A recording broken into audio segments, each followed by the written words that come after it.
Hello everybody, I'm Mary Hockaday, I'm the Master of Trinity Hall, and I'd like to welcome you all most warmly to this event, both here in the Trinity Hall Lecture Theatre, but also to all of those of you who have joined us online. You're all extremely welcome. So this event is to explore one of the biggest geopolitical stories of the 21st century. I hope we can all be agreed on that. And notwithstanding the recent terrible events in the Middle East, in Israel and Gaza, the war in Ukraine and Russia's invasion of Ukraine and the consequences for Ukraine, for the rest of Europe, but also for Russia itself, are a major preoccupation. Understanding Russia's motives, getting beneath the headlines, feels like a really important conversation to have. And particularly in an academic environment, we are here in Cambridge broadly as far as we can to shed light rather just than heat. Here at Trinity Hall, we are particularly aware of the challenges of talking freely about Russia, especially if you try and have open and oppositional conversations in Russia itself. One of the college's own alumni, Vladimir Kara-Murza, who was an undergraduate and master's student in history here at Trinity Hall and then became very active in Russian politics in opposition to Putin, is currently serving a 25-year sentence in the most punitive of conditions in Russia. Later on, towards the end of the event, I'm going to read a little to you from a letter that we've received from his wife, Evgenia, just to help us all really understand and reflect what has happened to Vladimir, and for us all to just take a moment and express in the way we can our support, which I think is really by being here and shining a light on events. But for now, we are absolutely delighted to be holding this event in partnership with the Centre for Geopolitics here in Cambridge. And before I introduce our fabulous panel and get the discussion going, I'd like to ask Brendan Sims just to say a few words. Thank you very much, Master. I'm Brendan Sims. I'm the Director of the Centre for Geopolitics. We're absolutely delighted to be partners in putting on this panel. The Centre for Geopolitics focuses on improving the understanding of the geopolitical, both past and present. We have some quite strong regional foci, for example, on the Baltic, with the Baltic Geopolitics Programme, UK Union, Indo-Pacific, Middle East. I think it's fair to say that we're a little bit weaker on Russia. It's an area where more expertise is very much needed. And with that in view, I'm doubly pleased that we are involved in this panel, and I look forward myself to learning a great deal more. Thank you. Thank you very much, Brendan. Thank you. So, we have a really wonderful panel, each of whom has been immersed in Russia, its people, its history for years, but in different ways. So I'm really looking forward to a very rich discussion. First, Sir Laurie Bristow, who was appointed president of Hughes Hall here in Cambridge in 2022, and I think a British diplomat before that for 30 odd years, Laurie, I think, yeah. Ambassador to Afghanistan during the fall of Afghanistan to the Taliban in 2021, but UK's ambassador to Russia from 2016 to 2020, deputy ambassador in Russia in 2007 to 2010, in Azerbaijan, I think at one point as well. So really an expert in the region. So Laurie now regularly writes and comments on Russia. If you haven't seen his article in the current edition of Prospect, I thoroughly recommend it. And he's also a distinguished fellow of the Royal United Services Institute and a senior associate fellow of the European Leadership Network and a visiting professor at LSE Ideas. So a busy man. So thank you very much, Laurie, for joining us. Janie Kumarasamy, a former colleague of mine at the BBC, currently presents The World Tonight on Radio 4 and NewsHour on the BBC World Service. But he was also a BBC correspondent for many years, with postings in Washington, Paris, Warsaw, but relevant for tonight also in Moscow, and has been a reporter for Newsnight, the Today programme and others, and I'm very proud to say is an alumnus of Trinity Hall. We then also are very fortunate to have with us Dr. Rebecca Reich, who's Associate Professor of Russian Literature and Culture at the University of Cambridge. the author of a book, State of Madness, Psychiatry, Literature and Dissent After Stalin, and the consultant editor for Russia and East Central Europe at the Times Literary Supplement. So brings a cultural and historical perspective alongside politics and media. So I think we probably have to kick off, partly given the results in the events in the Middle East, which have turned all our eyes that way, and perhaps also to the fact that this conflict in Ukraine has now been going on for a while, and for those of us not immersed, it can be hard to keep up, hard to know, that we should start by just bringing ourselves back up to speed in headline terms, if we can, on the war, but also on Putin's position. Laurie, would you have a go?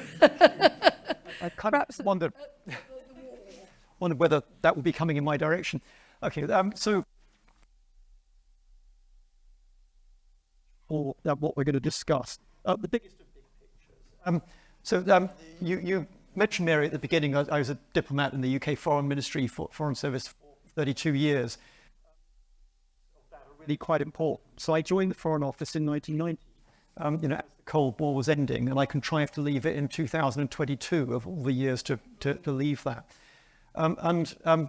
Looking back over that period, I think we fell into some illusions, frankly, about the nature of what were taking place, whether we'd in effect from that. Sorry, I need to adjust the mic a bit. Yes, is really.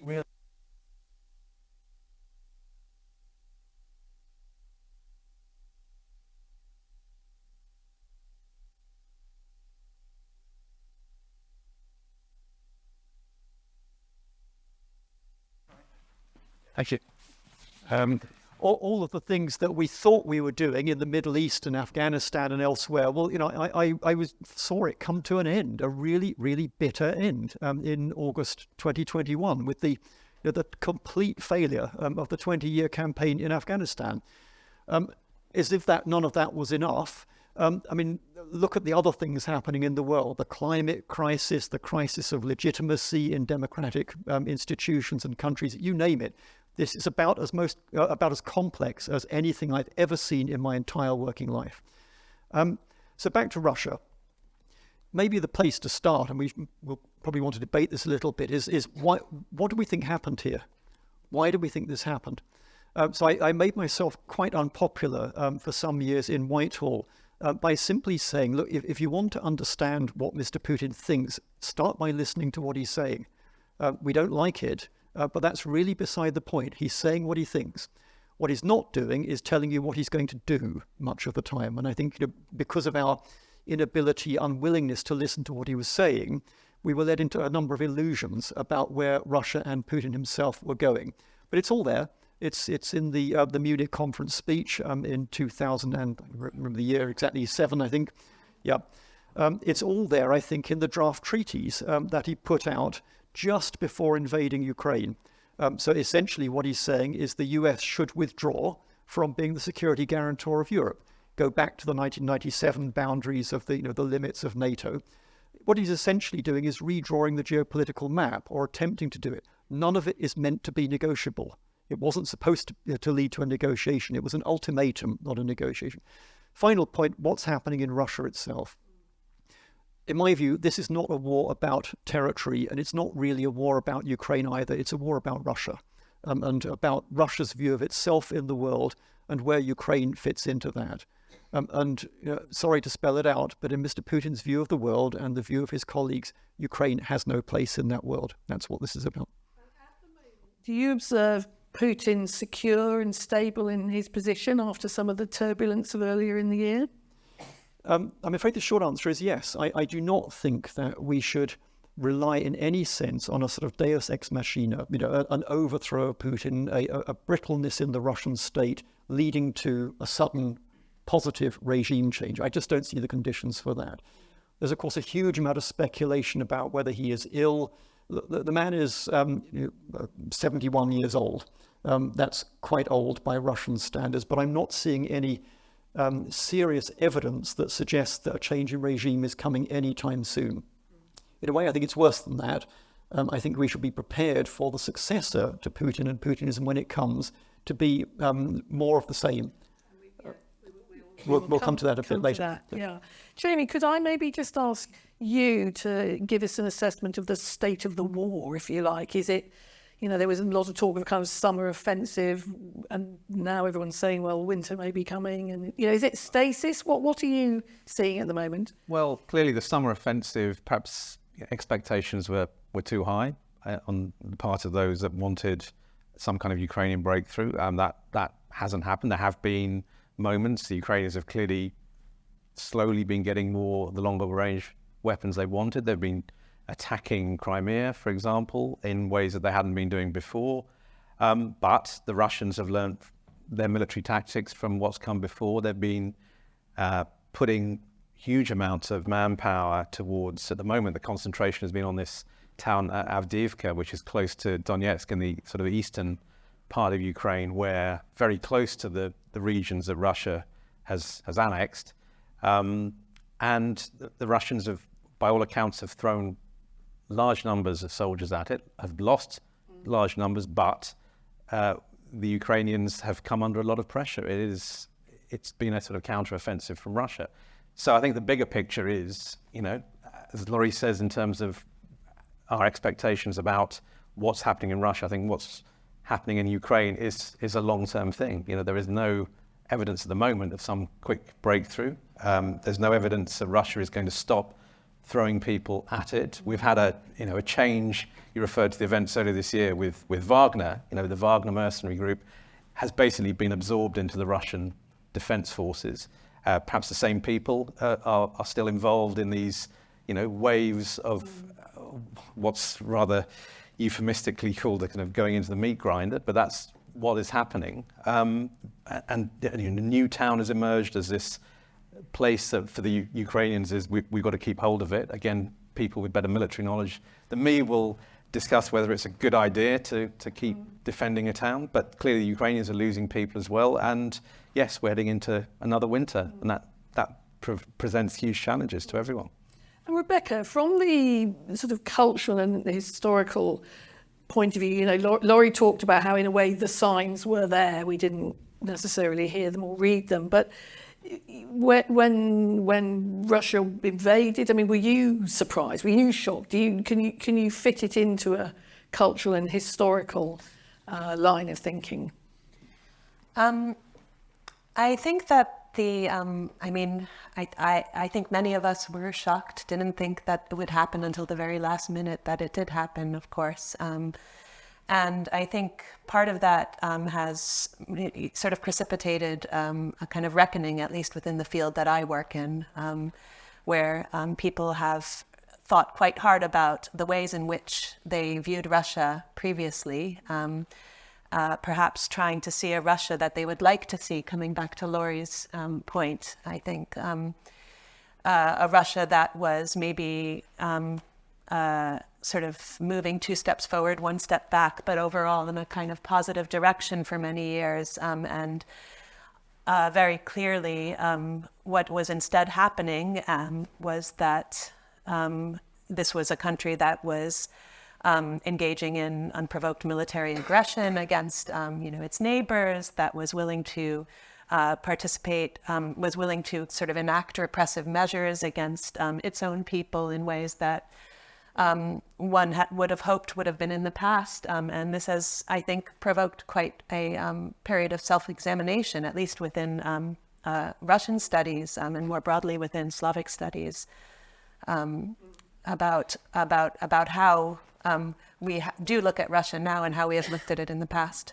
So perhaps we could think a little bit more about the thinking behind what eventually happened. There are so many reasons why you would think Putin would not be continuing to do what he's doing, i.e. the loss of life, sanctions, political outcry, all these factors, but yet no let up and on he goes. Laurie, what do you see as being the motivation or the thinking behind this? So there is a point here about how policymakers use expertise. And it's something that I'm now seeing from both sides of the fence. I remember having a conversation with actually somebody who's sitting in the room here today about a year ago, where we were both lamenting, the sort of awfulness of what was happening. And then we kind of both looked at each other and simultaneously asked the question, do we now need fewer or more people who understand this country in depth and its language and the countries around it and their languages? Ukraine, of course, is now a serious field of study in its own right, quite rightly, as are some of the other countries on Russia's periphery, quite rightly, in a way that perhaps we hadn't allowed to think of ourselves before. So why? I think we could talk about this all night, but I think probably the key point to get across is trying to get inside the head of an aging KGB man who's a pretty awful place to be, but that's the leap of imagination we have to make. What causes someone to draw from their formative experiences the conclusion that I am going to go to war essentially with the rules-based system that has grown up since the end of the Cold War? We all look at this and think this is the great benefit of the post-1991 era. The thing that we're missing all along is that the man in charge and the people around him in Moscow look at this and think this is an injustice. It doesn't matter whether I agree with him, of course I don't, but I do need to understand why he thinks that. And I think what you've got in here, and this is where the advice of historians, cultural historians, the people who study these things in real depth can be very useful to policymakers, because it gets you inside the mind of an opponent, what motivates them, why it makes sense to them to do what they're going to do. And let me just spell it out a little bit. So it's about grievance. It's about the loss of great power status. It's about the loss of empire. It's about the humiliations visited on Russia by the United States and its allies as they see it. Doesn't matter whether I agree with that. That's beside the point. And it's about the determination and, in their view, the opportunity to rectify all of that. That's what's happening here. And we need to understand that. We need to understand why. And I mean, Jamie, you will have been covering, if we look back a few years, the invasion of Georgia, Russia's invasion of Georgia in 2008, then the taking of Crimea. Again, a lot of historical arguments about that, but nonetheless a very, sort of bold act. Do you see this narrative of grievance or an attempt to sort of restore history as being behind this, or is it power? Well, power, I guess, is part of it, but yeah, I tend to agree. And yeah, I was in Crimea actually for the referendum, as it was called, and it was, it was amazing to see close up the little green men who came, these anonymous, deniable soldiers who popped up, and then this referendum that was the cover for the annexation, and then I actually I think I flew out on the last flight out of what was still Ukrainian in Russia's eyes, Crimea, to this amazing event in Moscow when Putin on Red Square, declared Crimea, is ours. And there is in a lot of the commentary over the full-scale invasion last year, people have tended to forget, I think, that actually for the Ukrainians they've been at war since 2014, which is, I think, a very important point. And,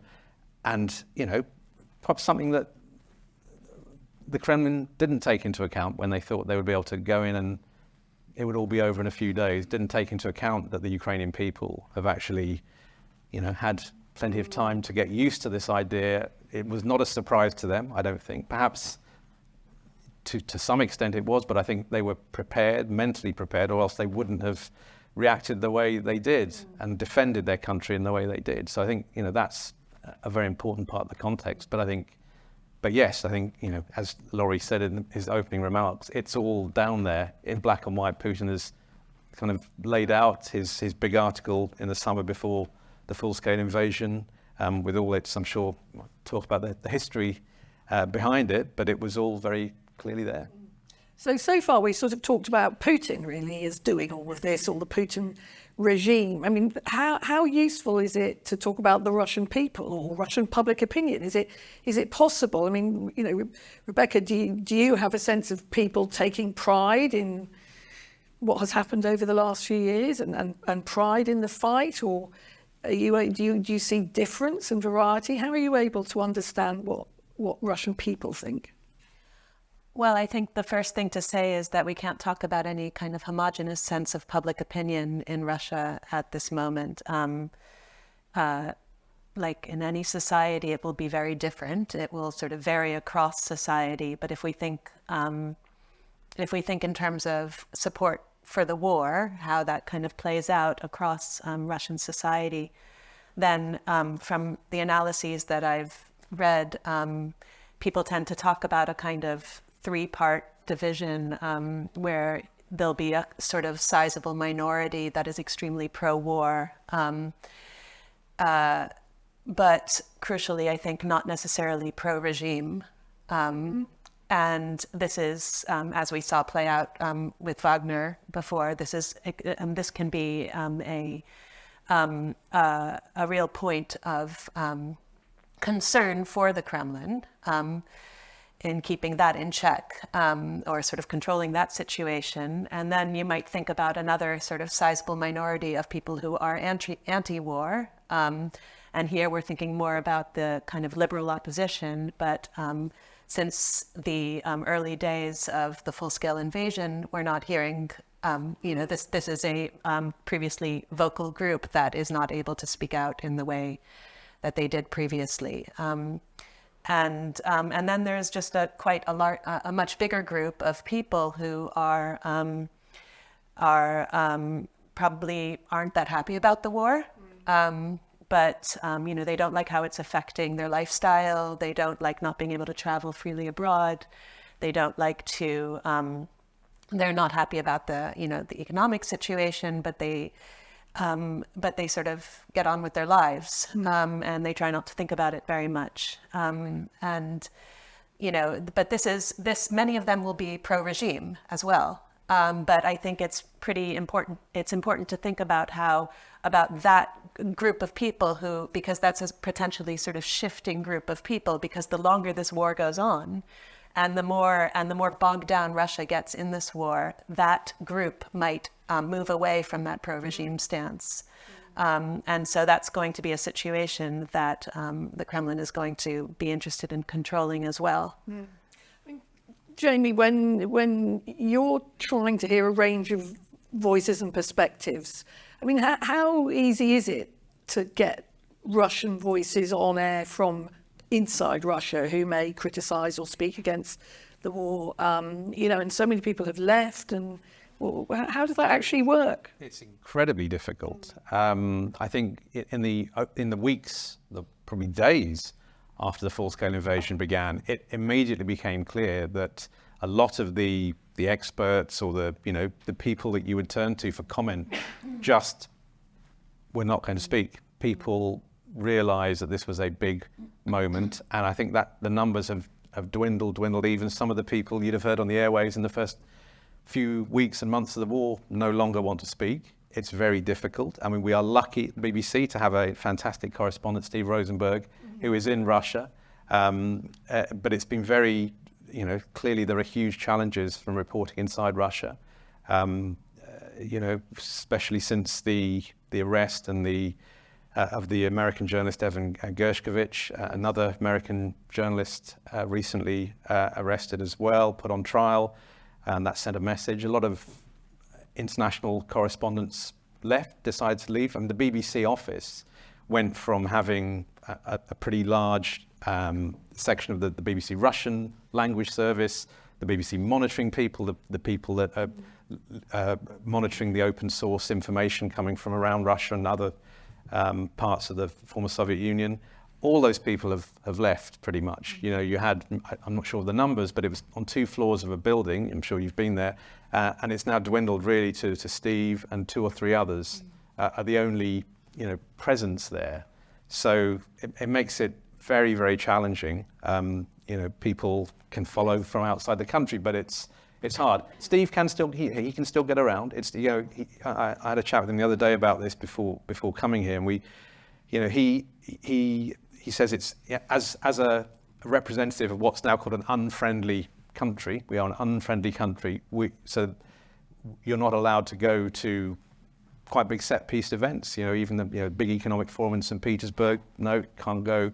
You can still travel around the country, but there are clearly risks. But there are still ways of getting public opinion or getting a sense of it. And I think, again, even if Russians are not talking openly, I think for someone like Steve who's there, he can at least get the sense in interactions with people. They might not answer openly. What they're not saying sometimes says as much. And then obviously it's down to his and other reporters' skills to then convey what that means. If it's sometimes people talking in code, well, actually, this shows that not everyone is pro-war or anti. How do you follow what's going on inside? Who do you talk to? And thinking as a diplomat, a former diplomat, today's diplomats, who are they able to speak to or engage with? It's really tough. And going back to something that Rebecca was discussing earlier on, you can follow the polling. It will tell you something. I think actually what it's telling you is that a very large part of the calculation in the Kremlin is that passive acquiescence is the best you can get. That's actually good enough, and it helps you to keep the country stable, keep the regime in power, and keep the policy going. You talk to analysts, we're all, I think, facing something of the same problem. I can't travel in Russia. Many of the Russians I speak to can't travel in Russia, or they shouldn't, for reasons I think that Vladimir Kara-Murza's arrest has demonstrated. What that means is that you are very susceptible to a couple of things. So one is being told what others want you to hear, and the other is seeing what you want to see. So our old friend confirmation bias. This is one of the primary problems I think that any political analyst, any diplomat faces. So an illustration from a different theatre. So in Kabul, in the final months in 2021, it was next to impossible to get a fix on what was really happening even outside the green zone, let alone out in the countryside. My very last meeting with President Ghani, I came out thinking, you have no idea what's happening in your own country. And that's a very, very dangerous situation. So what you're forever trying to do is to test what you think you know against what the counterfactuals are. It's really, really hard to do. Rebecca, you have made a study over the decades of opposition culture in Russia. Is there anything you can draw from the history of those traditions to what's going on now, or are these circumstances just so different and too difficult and we're in a new era? I guess I would say that there are continuities and discontinuities between the period that's the subject of my own research and today. If you think about how the opposition works in particular, I think an interesting continuity is the way in which dissidents during the Soviet period would tend to frame their protests or their claims in the language of the law. And we see that continuing to, not just to the present moment through sort of legal protest via the justice system of people who are being put on trial for political reasons.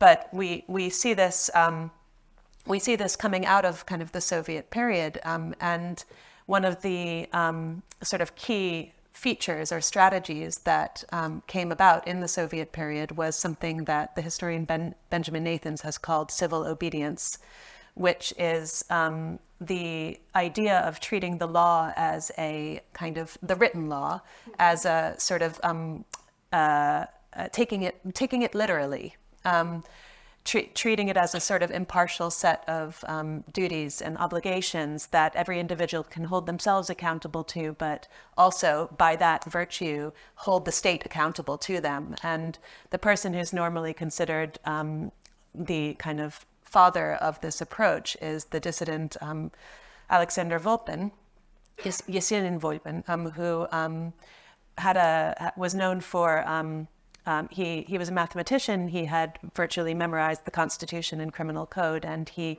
was known for whenever he would be detained, quoting it back at his interrogators to show them the ways in which they themselves had violated that code on which everybody could agree. This didn't go over very well. He was put in psychiatric hospitals multiple times, and but it eventually sort of took hold within what's called the sort of rights defense wing of the dissident movement in the Soviet period, and led to all sorts of behaviors around kind of the justice system, like taking unofficial transcripts of trials. And this eventually allowed defendants who were being put on trial to address not only the courtroom that they were speaking to, but a kind of wider courtroom of people who would read their final statements in samizdat, in the kind of unofficial hand-circulated press, and also address a kind of future court of history. And all of this has been happening again in the last, digital and social media, as opposed to the paper copies, no doubt. But yes, disseminated much more widely. Yeah. But we see this kind of engagement of human rights activists, of legal experts, of lawyers in the justice system. We see organizations that are involved in documenting trials, such as Media Zona or OVD Info, and all this. But there are also differences between these periods that make it something fundamentally different, I think. Would you highlight one? I don't know if you want me to go on, though. I've been going on for a while. It's so interesting. Highlight one key difference. Well, I suppose one thing you could say about the Soviet Union, for all of its flaws, was that it took at least the written law more seriously than Russia does today. And so now you have a situation where there's a sort of transparent use of the law for political reasons. You have laws like the law against foreign agents, or the law against criminalizing criticism of the Russian army, yes, which can carry a sentence of up to 15 years. These are all laws which go against the kind of liberal spirit of the law. They limit human rights, they limit freedom of expression, and everybody understands this. So I think, rather than a kind of civil obedience approach, what you see among oppositionists using the kind of legal framework today is less of reminding the state that it's violating its own laws than of pointing out the ways in which, pointing out the illegality of the law itself, the ways in which it's kind of been in a illiberal system that's encasing itself in a kind of liberal legal language. So we're sitting in Cambridge, in Britain, in Europe, in the West, with a broad political consensus that bad things have happened and that the situation should not hold. But it is perhaps worth just reflecting that isn't necessarily a completely united view globally. There are different views, and Jamie, you obviously and your team are making sure to hear a wide range of perspectives from around the world on this conflict and on Russia. And not everybody is condemning Putin. China isn't, some parts of the global south. We see nuance and tension sometimes within Europe and the West. But give us a sense of what you see if we take that bigger global perspective. Well, China's obviously an interesting example there, because clearly its relationship with Russia is changing, and I think that's going to be an interesting thing, is how Putin handles that, because there's a sense that Russia is turning much more to China and is not in the strongest of positions. So will Russia become a sort of weaker partner of China? Is that something it wants? But no, you're right.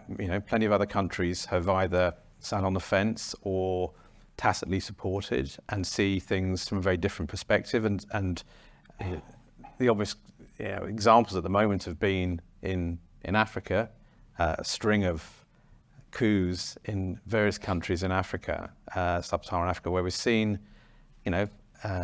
either places where Russia has already established a military presence as a sort of security presence.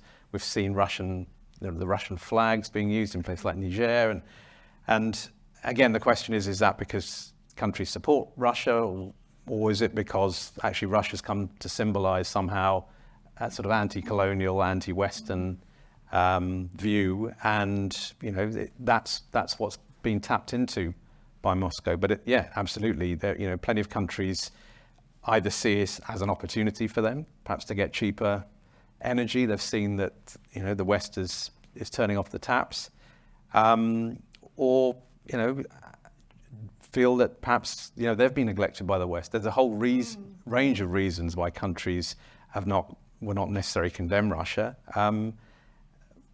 but certainly not uniform. And as you say, the perspectives are very different to.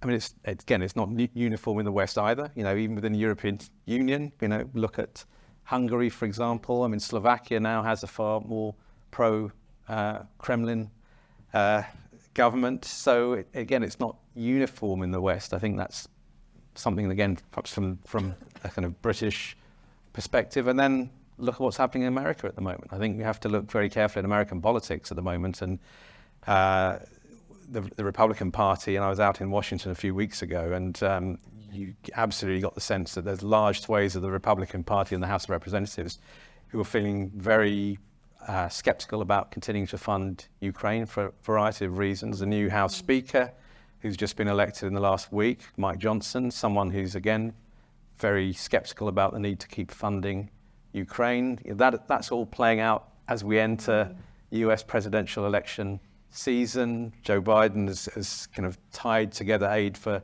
Israel and Ukraine, but I think the Republicans are going to try and separate that. So even within the so-called unified West, I think we have to be mindful that there are certainly different views of Russia and of the war. Yes.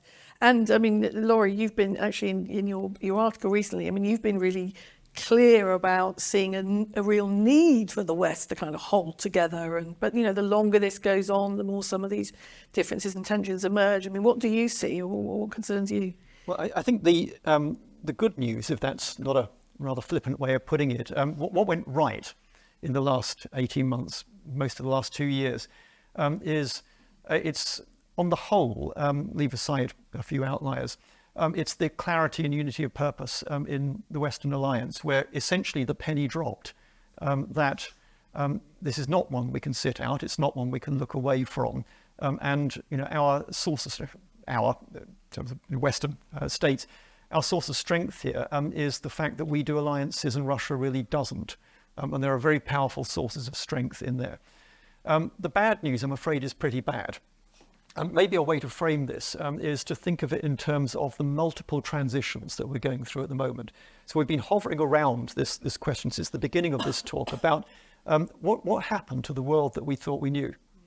And I think that we're going through this in multiple axes at speed and all at the same time. So China, Russia.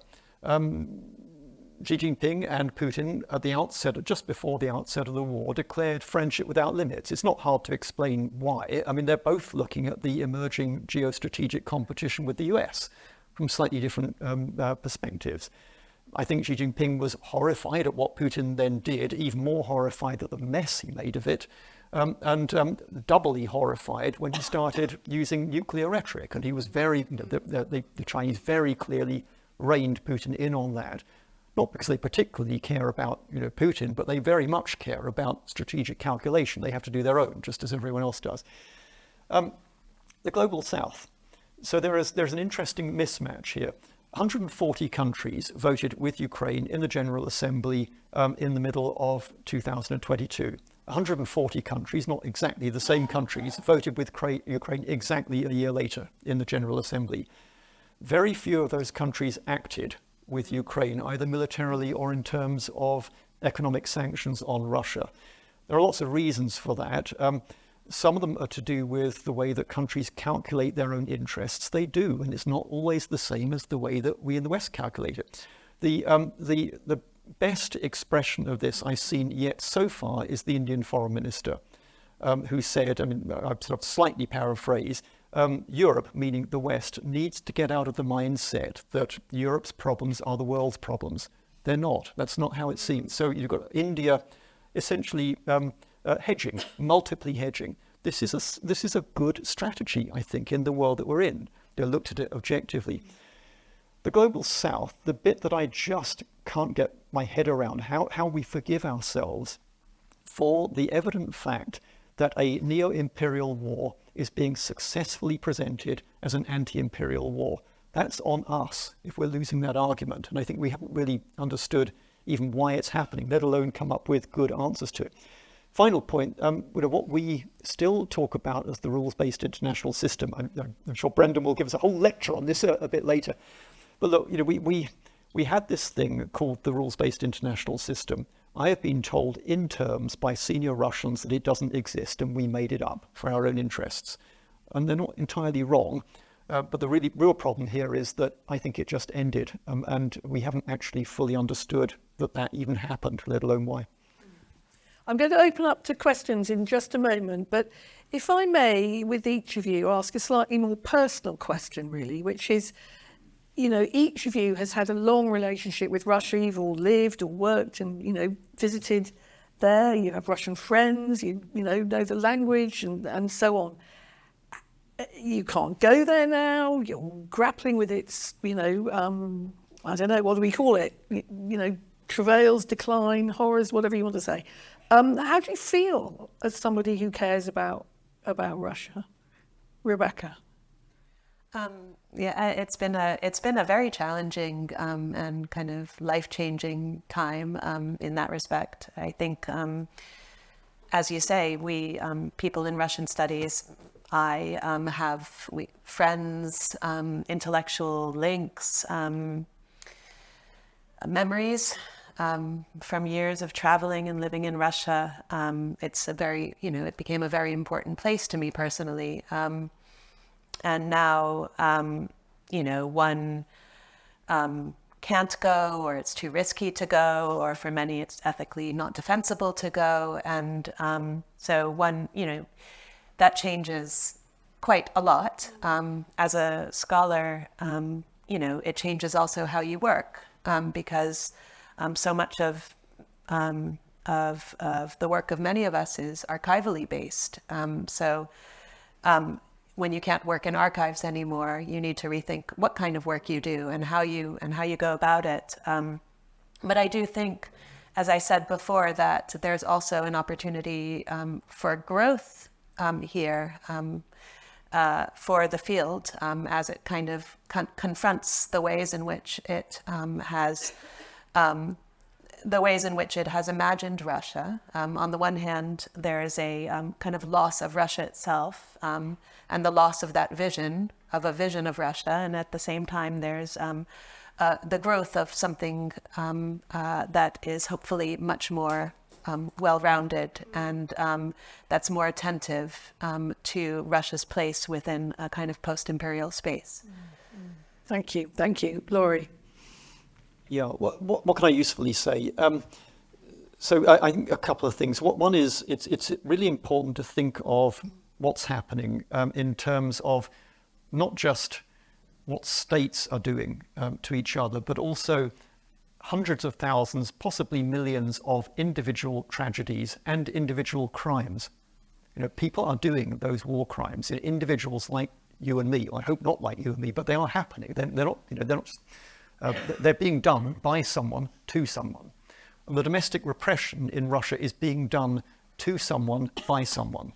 So there's a whole thing in there about how individual and collective accountability happens when the time comes.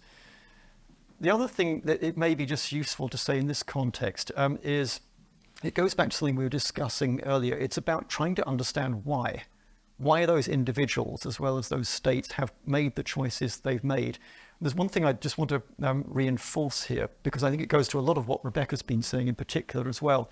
It's to try to think about how emotion and identity work in grand strategy and in politics. I don't think we talk enough about those things when we're talking about diplomacy or about strategy or about why states or individuals do the things they do. Quite often, all of us, we're not necessarily thinking wholly or even primarily rationally and on the basis of evidence. There are quite often other things going on that are entirely different from that. Thank you. Jamie? Yeah, I mean, it's very sad. I mean, I was actually clearing out my mother's flat a couple of days ago, and I came across the diary I'd kept, my first visit to the Soviet Union in 1983, which seemed to involve a lot of eating different types of ice cream. I also discovered I liked cabbage soup, which I never realised, and Laurie was very surprised. Yeah, I was a big cabbage soup fan. So it goes back away. And yeah, the fact not being able to go there is quite sad. And I think the last time I was in Russia was actually, 5 years ago. It was the World Cup, during the World Cup, where I was sent, maybe by you actually, to go around Russia. Well, so you probably signed off on it, to go around for the three or so weeks doing non-football stories and actually traveling around Russia, doing stories. And I found it incredibly fascinating and hopeful time. And everyone was on great behavior, everyone was happy. But also the really interesting thing I found was actually, and this, we'll get on to sort of reasons to be a bit hopeful, was actually on local level. There were lots of people, individuals who were not just letting things happen to them. Actually, from the small, I went to a place near Lake Baikal, out in the east, where they are coming back to what we were talking about and the Chinese influence. People there are very worried about China essentially buying up or taking over large parts of the land. And actually individuals that I met had found that local officials were doing dodgy deals with Chinese hotel chains and actually called this people out and got them sacked. And I also met some protesters who, again, were much closer to Moscow, were protesting about the dumping of rubbish, toxic waste was being driven out of Moscow and dumped on them. And again, they had stood up and were protesting and were doing the sort of things in any democracy people would do. And truck drivers, I think I met, maybe it was that time or the time before, there was a huge movement of truck drivers who were very unhappy about the kind of deals, that the stitch-ups that were being done that were getting in the way of their work. So, on a grassroots level, Russians, that gave me a sense of actually this is a sort of dynamic country. There's a lot still going on under the surface, certainly on local levels.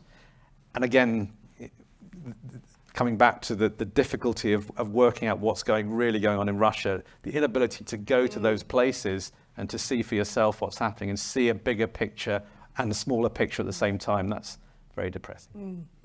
But really good to have remembered individuals and people.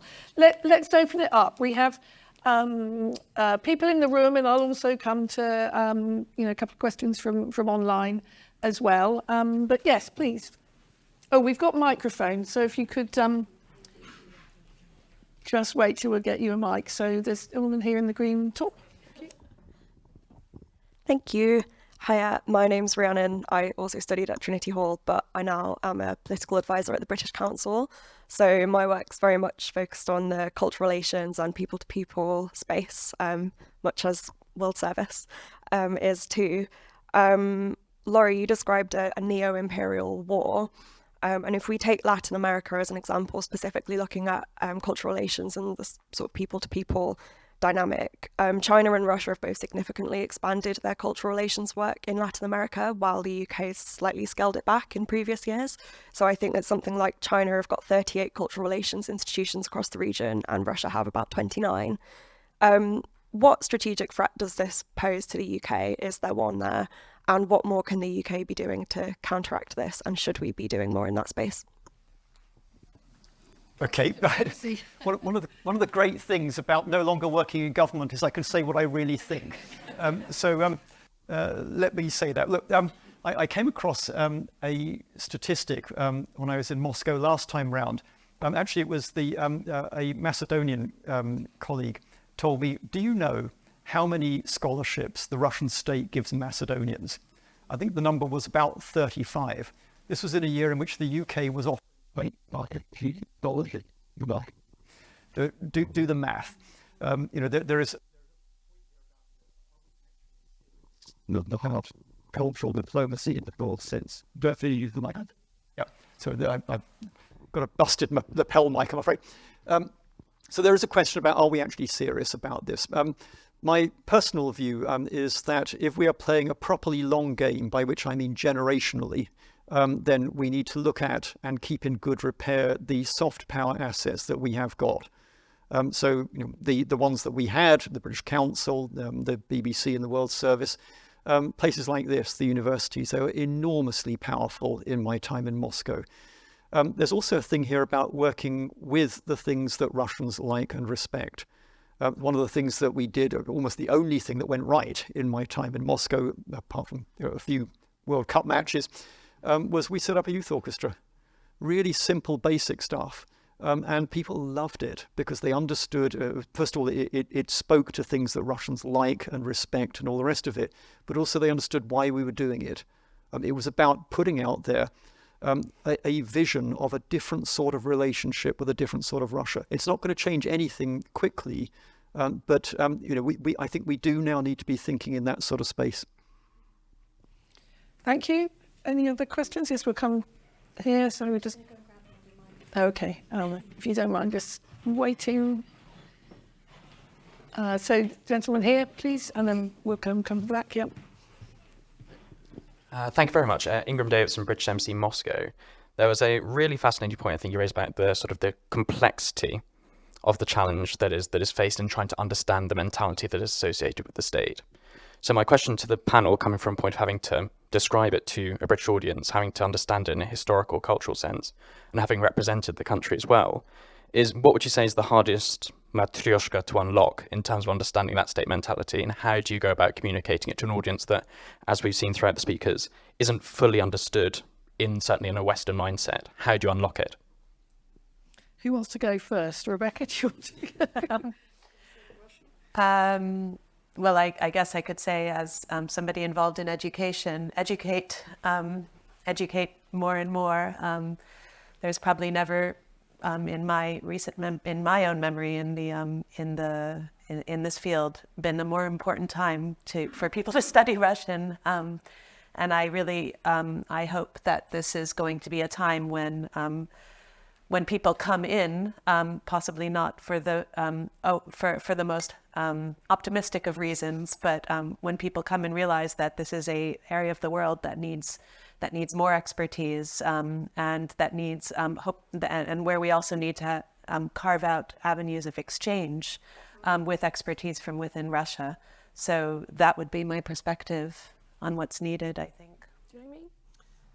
Yeah, I think as we've sort of all said in different ways, Russia is not one man, it's not one leader, and it often gets conflated. There are, millions of stories, and it's a challenge, as I said, to tell them. But there are people who watch TV, see the same pro-Kremlin line, and are brainwashed, you can call it. You can just call them victims of propaganda, whatever. Some of them true believers. But there are plenty of people out there, especially the younger generation, I think, who are getting access to other worldviews and do think differently, and it may be very difficult for them to express themselves. I'm just come back to my colleague Steve, because he's my sort of guide in a way that he's there. I said to him, actually, what gives you kind of hope and what gives you the sense of optimism? He said you do have to hold on to individual stories. He just gave me one example. I think he's spoken about it. He was at a petrol station a week or so ago, and the man came up to him and said, "I've seen you, BBC." And it's like, well, we normally know what that means. Either you've been watching me the whole time. And he said, "Yeah, can I pay for your petrol?" Wow. And those kind of little moments are things to hold on to, and things to tell people about. I think Steve has talked about it on air, but I think those are the, not to paint a monolithic picture. I think to get as many points of view across and as as difficult as that might be at the moment, but to keep trying. Yeah. Maybe again something I can now say out of government that I couldn't say in. It's great, this feeling of liberation. What I've seen over the years is quite often that the discussions can slip into a slightly lazy understanding or the sense that what we're really talking about here is how do we make Russians more like us? That seems to me to be a really, really bad mistake for all the obvious reasons. But also a few that we need to reflect on for ourselves. One is, well, are we actually that attractive at present? Do I need to spell it out? Leaving aside all of the lies and the distortions and the misrepresentations about the 90s for domestic purposes in Russia by the current leadership, is the model we're offering actually one that we think is sellable? I don't know. But we at least need to ask ourselves that question. It seems to me that a more sensible medium-term option is just to say, look, it doesn't have to be this way. There is a more mutually beneficial relationship out there if you want it. We do, but here are our red lines. Thank you. There was a question towards the back. Yes, a woman in the blue jumper. Oh, and then take you first, and then we'll come to the back. Thank you very much. I'm Oksana Antonenko. I'm a fellow at the European University Institute in Florence. Thank you very much for a very interesting discussion. So I have two questions. The first one, I guess, to Laurie, about the, what is the Western policy, in your view, towards Russia at the moment? I mean, we had for many years the situation in which the policy towards Ukraine was a function of Russia policy. Now we have a Russia policy entirely a function of Ukraine policy, or others. Do we have a policy? I mean, it would be really interesting to hear. And I guess the second question to others in the panel, including to chair as well, we now have about more than 1 million Russians who left Russia since the start of the war, many of them scholars, many of them students, and they are looking for a place in European universities. And luckily in Europe, we're doing quite a lot to offering scholars at risk places, to be able to study, to teach, because they come with enormous amount of expertise. What is Cambridge University doing in that regard? And is there a place to include some of the scholars at risk here? Thank you. Should I take the first one? Yeah. Okay. I think the elements of an answer to the question are, first of all, as somebody, a very senior Eurocrat said in a meeting I was in some years ago, success goes to those who know what they want. And I think what we've been struggling with for many years, before the onset of the full-scale invasion, was that what we wanted and what was actually on offer were not necessarily the same things. And we found that out the hard way on the 24th of February 2022. And what you saw as a result was some screeching handbrake turns. And again, to give them their due, it's really worth looking at what happened in Germany in a very, very short period of time. So a massive reversal of defence and economic policy. It's just, I think, just be really explicit about it. The pain that Germany went through to achieve a necessary adjustment in a very, very short period of time. Of course, that could go in a different direction, but let's give credit where credit is due here. And the fact that the transatlantic alliance got its act together, in again a very short period of time, against the option of not getting its act together. We've done that plenty of times in the past. I think the way I would describe the second part of the argument, though, is that we're in a transitional phase. We know what we don't want. We don't want Russia to win in Ukraine, whatever that looks like. We don't want Ukraine to lose, whatever that looks like. We don't want Russia, in effect, to become the dominant military power in Europe. We don't want the Americans to walk away, a load of things that we don't want. What it's really hard to articulate at the moment is what is our positive vision of a relationship with Russia, which may not be available for decades, let alone years. I think actually we are now at the point where we need to try and spell out a few of the elements of that, because we may, I don't know when we go into an end game, or whether it's a negotiation, or whether it's a military collapse on one side of that. We're just not there yet. But at some stage, we're going to be moving on from the current stage that we're in, and we need to know what we're trying to achieve before that time arrives, rather than making it up when we get there. Thank you very much. I'm just going to take a couple from the online audience, and then we'll come back for a couple to the room. You had a question about... Oh, sorry, I did. Sorry, I'm so sorry. Absolutely. Do you want to say something about supporting Russian academics and academia?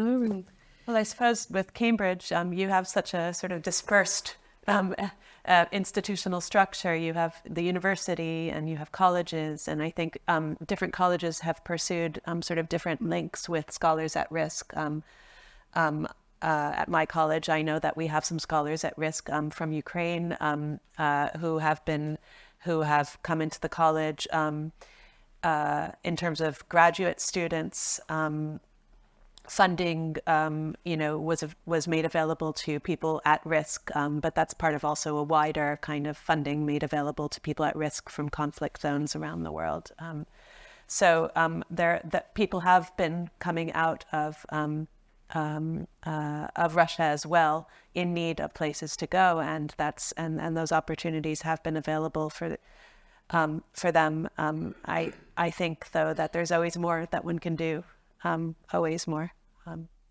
Thank you. Thank you. Do we have a question online? Okay. In fact, why don't you give me 2 questions? We'll take those. You've only got one. You've only got one, even better. And then we'll come back to the room. So this is from Martin Justin. He asks, can you tell us more about Putin's vision for Russia and how this is shared by those immediately around him? Jamie. Briefly. I think we sort of discussed his vision in terms of his sort of security strategy. As far as the people around him are concerned, some clearly are on board with him. Others, in subtle ways, suggest that they're, or sometimes unsubtle ways, talking. You have people, the Prime Minister, I think, Mishustin, talks about, unfriendly countries. That's the sort of the blanket term for the West, but perhaps doesn't go the full Medvedev, if you want to say, talking about nuclear threats. So I think the answer is we can only guess from, it's Kremlinology. We're back to Kremlinology that, people who've been around this space for some time remember. But in terms of what he wants, we come back to what Laurie says. He's written it down. He tells us what he wants. Now, clearly, it's an evolving set of circumstances for him to deal with. The fact that Foreign Minister and others, Defence Minister as well, I think, have gone to North Korea to talk about, restocking missiles, tells you something. I think you look at the sort of actions and again, that relationship with China I come back to. But in terms of what sort of Russia he wants, I don't think we really know, do we? I think I don't know, Laurie, you've probably got some ideas about what Putin's, what sort of vision he has for Russia internally, but it's quite difficult to tell.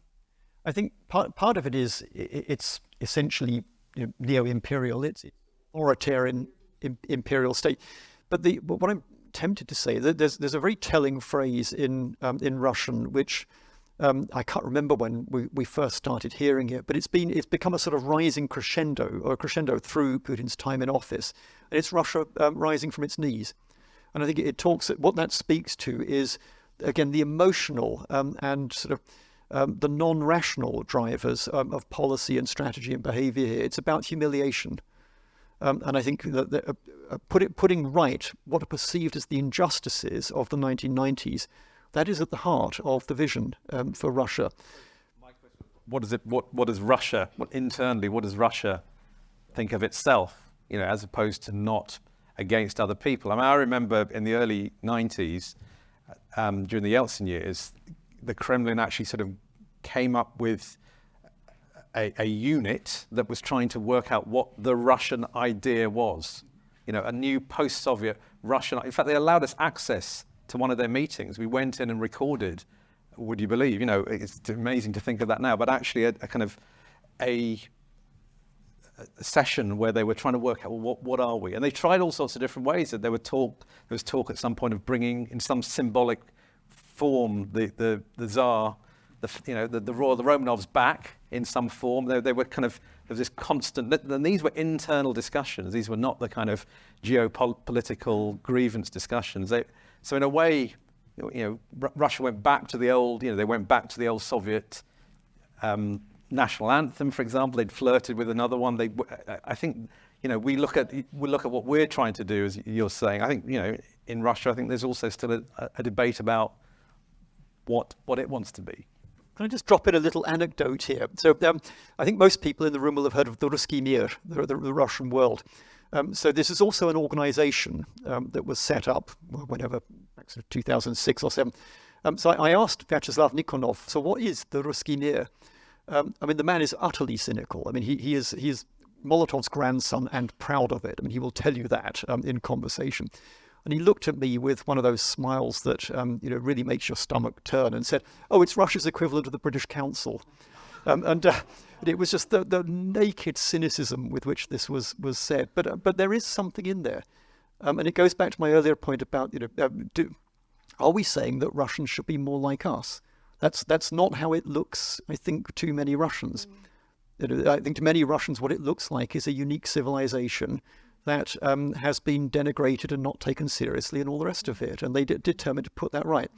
Now, one other point, which is very important as we think through where things might go over the coming years, it's if Russia loses this war, whatever we think that looks like, and it is an objective of Western policy, what kind of Russia do we get at the end of that? Is it one where Democrats are bursting to get out? I rather fear not. Question here. Perhaps, yes, just... Thank you, Lord. Ross Allen. I'm the British ambassador to Estonia. I still work for the government, so I can't say what I actually think. But what I can do instead is tell you what most Estonians would tell me about how they view Russia, their sort of powerful neighbour. I think they would say that a lot of what their answer to a lot of what you've discussed or the questions you've posed would be, we don't care. So we don't really care if there are some Russians who are slightly better than some of the others.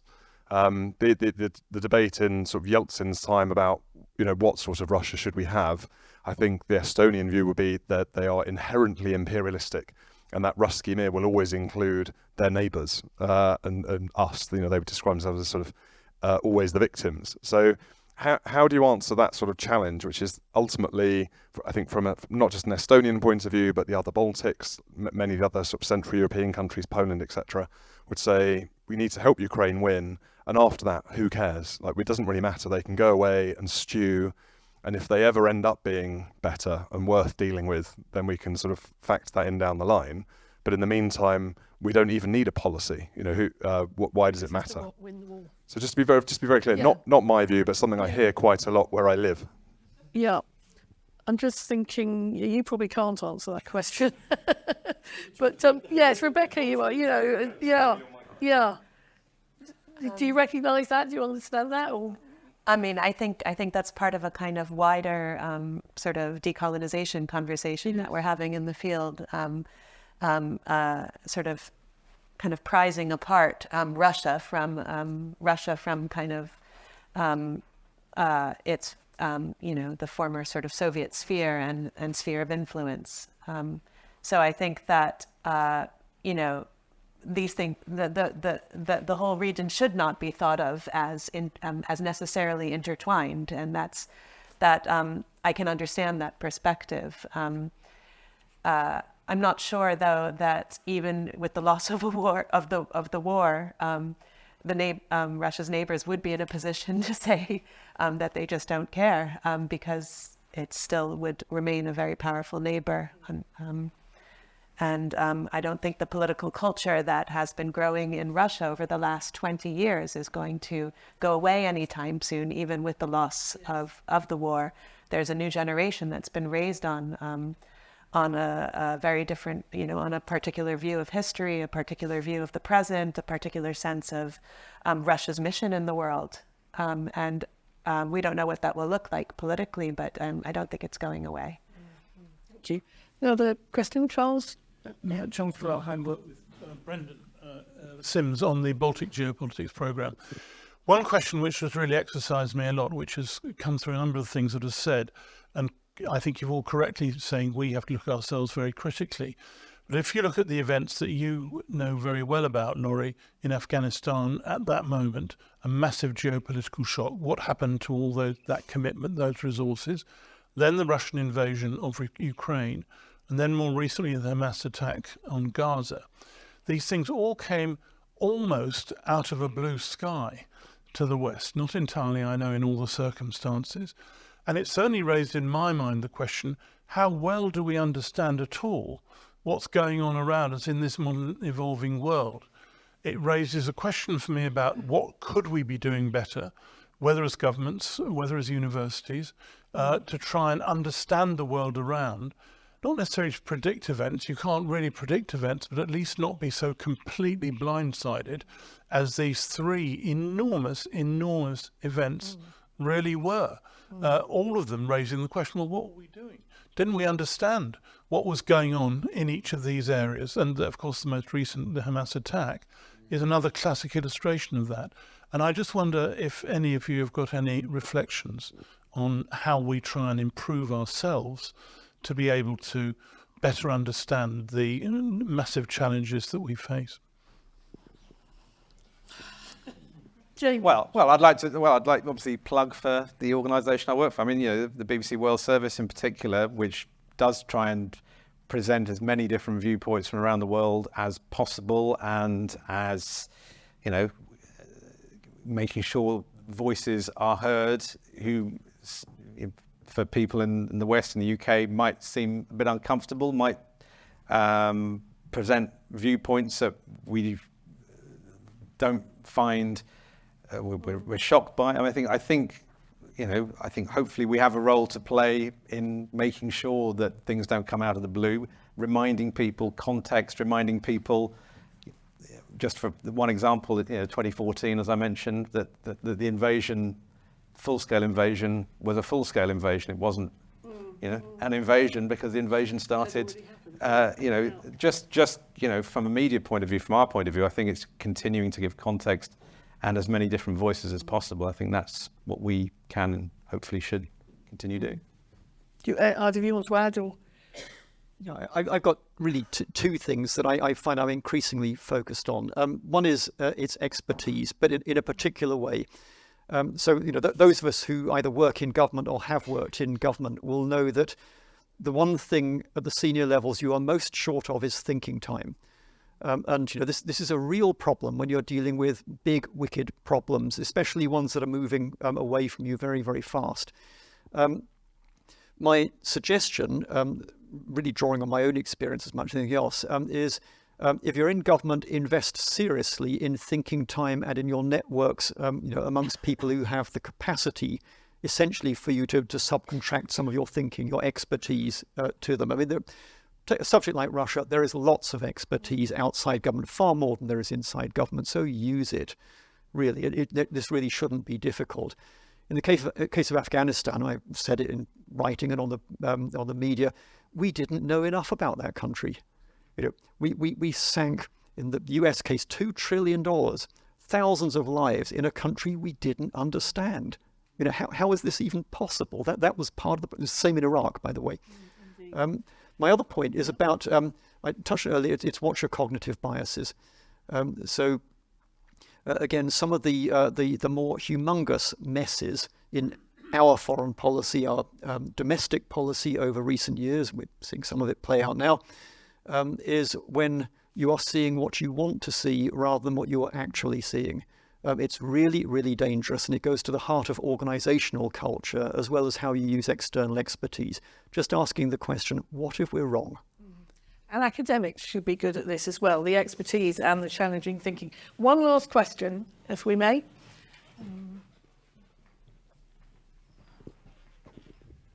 My name is Naman Haftam. I'm a PhD student at the Faculty of History. One term that the Russian foreign ministers use frequently is Russophobia. And given the fact that a lot of Western countries, like Finland, for example, propose banning all Russian tourists, kicking the Russians out of the Olympics, the World Cup, all these policies, even shutting down some Russian operas and those sort of things, are they wrong? And it's sort of a natural perspective for the Russians to say, well, we are being treated, this is Russophobia, it's going sort of beyond just state level, it is impacting the wider society. So, even the media with Russia Today, for example, can't even be asked from the EU, for example. But, the BBC is still there. Do you want to take this one? Whether you experience it, I mean, not as a Russian, but as a Russian specialist, and what you think should be done in regards to Russian culture and so on. I suppose that this is a challenge that Russians and people in Russian studies are confronting at this time. I think ultimately that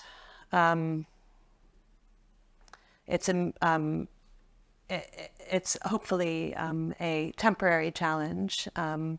And that it's not necessarily something that needs to define every aspect of studying Russia long term. I think there's sort of a period of kind of listening to these perspectives that has been extremely important in the last couple of years. Over time, I think that there will be a kind of widening of approaches, but I think it's quite important at this time to listen to the perspectives of people who who feel and have felt in the past like their voices weren't heard. Thank you very much indeed. Do you want, Jamie? No, I think we should be on guard against it. I think absolutely. I think it's very important to keep all perspectives, and I think.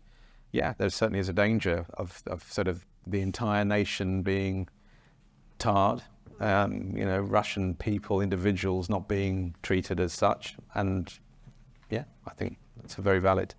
Yeah, thank you. Thank you. I'm just going to read a couple of paragraphs that Vladimir's wife, Evgenia, has sent us. And this does bring it back to an individual, and it does bring us back just for a moment very much to Putin's Russia and the regime and how it is conducting itself. She just says, I'm deeply grateful to Vladimir's alma mater for honouring him today, making sure he's not forgotten despite the Putin regime's efforts to completely isolate him from the outside world. After years of giving his voice to hundreds of political prisoners in the Russian Federation, Vladimir has become one himself. Since September the 21st of this year, he is being held in a punishment cell of a maximum security prison colony in Omsk, Siberia, about 3,000 kilometers away from Moscow. A man who survived 2 assassination attacks by FSB operatives and is suffering from a serious medical condition because of that, is being held in complete isolation in a cell that measures 3 meters by 1.5 meters with a bed that's affixed to the wall from 6 a.m. to 10 p.m. every day. Sharing your life, she says, with a person of integrity is not always easy. For such people, there can be no compromises in matters of principle, which is absolutely admirable, but trying at times for those who love them, herself and her family. I couldn't be prouder of my husband, she says, for having this kind of integrity, and I couldn't wish for a better example for our kids. And she does certainly believe that the exercise of remembering Vladimir and, of course, all the other political prisoners and not letting it be forgotten is worth the moments of our time. But I really just want to finish by really thanking our panel for definitely, I think, shedding light, not heat, for great expertise, great realism and great humanity. And a university is a place to have these kind of conversations, and I thank you all very much indeed. Thank you.